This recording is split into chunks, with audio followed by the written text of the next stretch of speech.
Hey y'all, it's Val with Our Forever Farm. This week we are on week 6 of the Three Rivers Challenge, the Pantry Challenge, and we're starting it out with homemade rolls. So y'all saw me whip up mayonnaise before. Easy, delicious. You need to try it if you haven't. I've got a video on that somewhere. And I'll be honest with you, there wasn't a lot of cooking going on in this kitchen because I was busy making bone broth. But here I'm making some little fried potatoes. I had a video on making homemade potato chips, and my deep fryer was still out, and I was going to make some little Jiffy hamburger sliders, and I thought those fried potatoes would be good with it, and I already had the deep fryer out, so that made it easy. So what I did is I found these little buns in the freezer, and I just sliced those up. And I think it was a half a pack, which is more than enough for us. And then I made I mixed my mayonnaise, my mustard, and ketchup together, spread it on the buns. In the meantime, I made a little sauce with melted butter and added some Dell's sauce with it, and that's what's going to go on the top of my sliders. Now, I'll do a recipe in the description box, but remember, I make up a lot of this as I go. So what I did is I spread the mayonnaise mixture on the buns. I put this in a baking dish, and I did spray the bottom of the dish. Then I added little onion powder to the buns. Sweet Hunter doesn't like onions, so I thought that'd be a good way to get that taste in there. And then I just browned some ground beef. Most of the time we don't think out of the box and we think we have to make patties, but I just made some ground beef just like you were going to make tacos. And then I put some cheese over top of the ground beef, put my buns on top, and then I put the topping that I made with the melted butter and the Dell's steak seasoning sauce on it.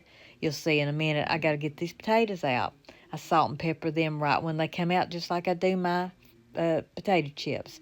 I even added to the topping. I had a little bit of mayonnaise left. I added that to the topping. I spread it over the little buns, and this was absolutely delicious. I had some sesame seeds, and I wanted to add them on top. Then I put this in the oven, and I'll put all the information in the description box. So here I'm fixing Sweet Hunter's plate, and I put some fried potatoes with a pickle, and then I put him about 3 little Jiffy burgers on here. We've made these before, and they are really good, and they're easy to do too. And if your crew loves onions, fry those onions right up in that meat. On this night, I just wanted to fix some appetizers, so I used Stacy's pepper jelly and cream cheese. I used deer tenderloin wrapped in bacon, and I did some hot wings. Another simple meal. So this is my sourdough starter that I haven't done much with, but I have fed him. Her name was Izzy. I've changed it to Homer. And if you remember last Pantry Challenge update, I was making bone broth, and I let this sit for about 36 hours. I made it with beef bones, and then I had a crock pot with ham bones. So here I am, and this took several days, not only cooking it, but then I took the meat off all the bones, and then I ran the bones back through again. So this actually took this whole last week. So not only did I use what I had in this pantry challenge, but I also filled up my shelves in my pantry too. And I'll show you at the end of this video how many jars of bone broth I got. And that's not even counting the meat I got off the bone. And I just packaged it up and froze it. So I bet you can guess what I'm doing here. I'm scrambling eggs. I went to the freezer, and at Christmas I made sausage balls, and my recipe makes a lot. So I froze several packs of sausage balls. So this morning we just had sausage balls and scrambled eggs. And I call that fast food, y'all. So I'm back at the bone broth. So what I did is I cooked the bones with the meat on them. I strained all of it. I pulled the meat off the bones, froze it. Then I ran the bones back through and got a whole nother big roasting pan full of bone broth. And I'm telling you, this is so worth the effort. And then I canned it. Here I'm making some bread, but I forgot to show you the bread that I made. But y'all know I make bread every week.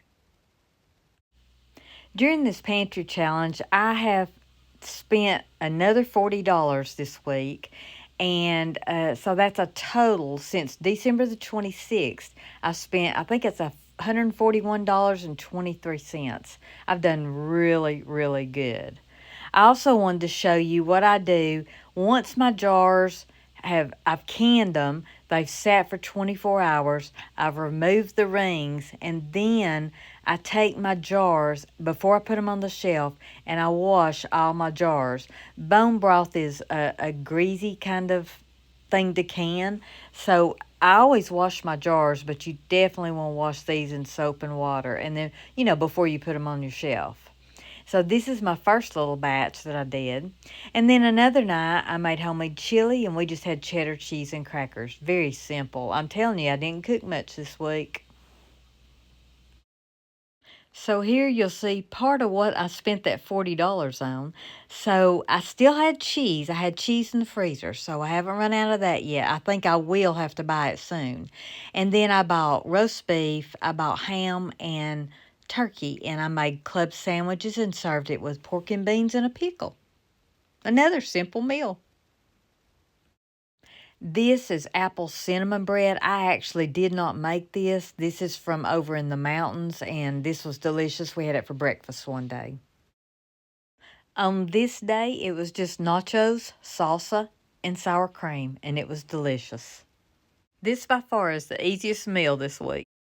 So tomorrow, some of the girls are coming over for breakfast for lunch. So I decided to go ahead and whip up some cheese grits the day before. And I've got it in the refrigerator waiting and ready. And I'm also canning more bone broth today. And you can see what I did was warm up my jars. So I'm just taking, when you have this electric canner, you fill the jars halfway with water and put them in the canner, and it warms them. So I'm just pouring the water out. And then I move on to making the bone broth. So I've got it heated on the stove, and I'm just filling up my jars. You saw me do that earlier. But I'm just amazed at how much bone broth I got from what I did. And like I say, you can see I had to fix very easy meals because it took so much of my time doing this. The canning part's easy, and I'm real proud to can. I like to can. But it just takes a lot of time waiting on that broth to cook, those bones to simmer slowly. But you're going to be so proud if you do something like this. This is kind of like when I make biscuits or something. I do a lot at one time and freeze them. Well, this is the way I do bone broth. I do it, I can it, and I'm telling you, I'm just so tickled with it. And I'm proud that I've got some tallow. And how I got the tallow was I let my bone broth get cold in big jars, and then I took a butter knife and took the tallow off, and I'll show you in just a minute what I did with the tallow. And I guess I need to explain that just a little bit better. So anytime you make broth, there's always fat, and a lot of times people just separate the fat, and a lot of people just throw it away, which is really sad. And now that we've got somebody talking about health in our government, they are bringing tallow back in. McDonald's actually used to fry their French fries in that. It's very healthy for you. But what it happens is when you get it cold in your jars, your broth, it gets, see what it does? It turns white. Well, what you do with that, you take it and you fry it just like this to get all the liquid out. I guess this is a commercial break. I'm showing you my cheese grits. They're so pretty. But anyway, this is what the tallow looks like. It looks just like the broth until it gets cold.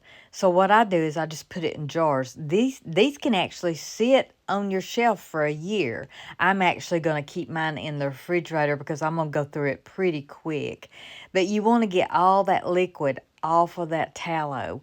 And this is a very expensive thing to do. Bone broth and tallow is both very expensive and very healthy. So I'm very proud I got this done. And I like to do this in the winter, and I like to do it one time a year. And after you fry that tallow up, I don't think I said this, and get all that liquid off of it, and that's what happens when you fry it up. It will turn white again, just like it looks just like Crisco or something. And this is my reward, a gift of love for my family that I worked so hard for this week, and I'm very, very proud of this. Beef broth and tallow. I'm very excited about how much I got done. And it is a gift of love because it's a lot of work.